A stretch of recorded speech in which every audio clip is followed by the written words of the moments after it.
Hello hi. അപ്പോൾ നമ്മൾ ഇന്ന് കഴിഞ്ഞ പ്രാവശ്യം നമ്മൾ കരിമീൻ പിടിച്ചില്ലേ, അവിടെ തന്നെയാണ് വന്നേക്കണേ. നമ്മൾ കുറേ നാളായിട്ട് ഇപ്പോൾ ഒരു 2 കൊല്ലം ആയല്ലേ, 4-5 കൊല്ലം ആയി നമ്മൾ പൂമീൻ ഇട്ടിട്ടുണ്ടായിരുന്നു. അപ്പോൾ നമുക്കത് കുറച്ച് നമ്മൾ പിടിക്കാത്തതുണ്ട്. അത് നമ്മൾ എപ്പോഴും നമ്മൾ പിടിക്കാൻ നോക്കിക്കഴിഞ്ഞാൽ എപ്പോഴും വല പൊട്ടിച്ച് പോക്കണം. അപ്പോൾ ഇന്ന് നമ്മൾ അതിനെ പിടിക്കാൻ വേണ്ടിയാണ് വന്നേക്കണേ. അപ്പോൾ വലിയ കുളത്തൊക്കെ ഇട്ടാണ് വന്നേക്കണത്. ഇത് വെറുതെ പൊട്ടിച്ചാണ് പോകുന്നത്. അപ്പോൾ കുറച്ച് പെല്ലറ്റ് തീറ്റ നമ്മൾ വാങ്ങിച്ചിട്ടുണ്ട്. അപ്പോൾ അതിട്ട് വെച്ചിട്ട് ചെറിയൊരു ടങ്കീസിൽ ഞാൻ കാണിച്ചു തരാം. അതേ അഖിലതേ വഞ്ചിയിലുണ്ട്. അപ്പം ഞാൻ അതേ കാണിച്ചു തരാം. അപ്പോൾ ഇതേ അഖിലതേ പെല്ലറ്റ് തീറ്റയൊക്കെ നമ്മുടെ ചെറുതല്ല, അത്യാവശ്യം വലിപ്പമുള്ള കുറച്ച് ടൈറ്റ് നല്ല ബലമുള്ള ഒരു കുളത്ത് വാങ്ങിച്ചിട്ടുണ്ടായപ്പോൾ ആ കുളത്തിൽ കോർത്തും കൊണ്ട് നമ്മുടെ നെറ്റി തന്നെ കെട്ടിയിടണേന് ഒരു വള്ളിയിൽ. ഇന്ന് നമ്മൾ ചൂണ്ടയും കാര്യങ്ങളൊന്നും എടുത്തിട്ടില്ല, അതിനകത്ത് തന്നെ കോർത്തിടാന്ന് വിചാരിച്ച്.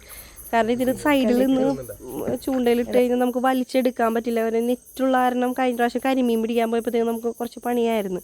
അതിൻ്റെ പേരിൽ ഞങ്ങൾ ഇന്ന് അങ്ങനെ ഉടക്കിയിട്ട് അപ്പോൾ അത് കളിക്കും. നമ്മളവിടെ ഇട്ട് കുറച്ച് ഇങ്ങനെ നീങ്ങിയപ്പോൾ തന്നെ കളിക്കാൻ തുടങ്ങിയിട്ടത് നല്ലോണം അതിങ്ങനെ കളിക്കുന്നുണ്ട് ഞാൻ മീൻ. പക്ഷേ നമ്മൾ 11 10 ഇപ്പോൾ അവിടെ എത്തി. 10-11 മണിയൊക്കെ ആയപ്പോഴത്തേക്ക് എല്ലാം സെറ്റാക്കി. അത്രയും നേരം വെയിറ്റ് ചെയ്തിട്ട് നമുക്കൊന്നും കിട്ടിയില്ല. വൈകുന്നേരമായി, ഞാൻ പോയില്ലായിരുന്നു, അഖില പോയത്. വൈകുന്നേരം ആയപ്പോഴത്തേക്കും നമുക്ക് സംഭവം ഉടക്കിയിട്ടുണ്ട്. അപ്പോൾ അഖില അതിനെ എടുത്തും കൊണ്ട് വഞ്ചിയിലോട്ട് ഇടാൻ കുറേ പാട് വെട്ടായിരുന്നു. അപ്പോൾ അതേ നമ്മുടെ മീൻ കിട്ടി. നമ്മളപ്പോൾ രാവിലെ മുതൽ ട്രൈ ചെയ്യണേണ് ഈ മീന് വേണ്ടി. അപ്പോൾ വൈകുന്നേരം ആയപ്പോഴത്തേക്കും അഖില് പിന്നെയും പോയി നോക്കിയായിരുന്നു ഉടക്കിയത്. അപ്പോൾ ഉടക്കിയിട്ടുണ്ടായിരുന്നു. അപ്പോൾ ഇതാണ് നമ്മുടെ കൈയുടെ ഫുള്ളുണ്ട്, അത്രയും ലെങ്ത് ഉണ്ട് ഈ മീന. അപ്പോൾ നമ്മുടെ 3 കൊല്ലമായിട്ടുള്ള പൂമീനാണ്. അതേ അഖില അതെന്തായാലും പിടിച്ചെടുത്തുന്നു. നമ്മളപ്പോൾ ഇത് വറുത്തടിക്കാൻ പോണേണേ. കണ്ടില്ലേ പൂമീൻ?